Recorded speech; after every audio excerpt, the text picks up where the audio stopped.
পাকিস্তানের বিপক্ষে নাটকীয় এক সিরিজ জয়ের পর ক্রিকেটার ও ভক্তরা যখন আনন্দ উল্লাসে মেতে উঠেছে, তখনই সেই আনন্দ আরও দ্বিগুণ করে দিয়েছে আইসিসি। র্যাঙ্কিংয়ে 4-এ থাকা পাকিস্তানকে হারিয়ে ওয়ানডে র্যাঙ্কিংয়ে উন্নতি হয়েছে টাইগারদের। ওয়েস্ট ইন্ডিজকে এক ধাপ পেছনে ফেলে এখন 9 নম্বরে অবস্থান করছে মিরাজের দল। এই সিরিজ শুরুর আগে বাংলাদেশের রেটিং পয়েন্ট ছিল ৭৬। ২-১ ব্যবধানে সিরিজ জয়ের পর এখন বাংলাদেশের রেটিং পয়েন্ট বেড়ে দাঁড়িয়েছে ৭৯-তে, আর ১০ নম্বরে নেমে যাওয়া ওয়েস্ট ইন্ডিজের পয়েন্ট ৭৭।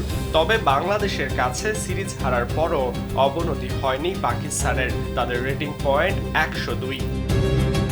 এদিকে র্যাঙ্কিংয়ে উন্নতি করে ২০২৭ ওয়ানডে বিশ্বকাপে সরাসরি জায়গা করে নেওয়ার দৌড়ে এক ধাপ এগিয়ে গেল বাংলাদেশ। হোস্ট নেশন দক্ষিণ আফ্রিকা ও জিম্বাবুয়ে ছাড়াও র্যাঙ্কিংয়ের শীর্ষ ৮ দল সরাসরি খেলবে আগামী বিশ্বকাপে।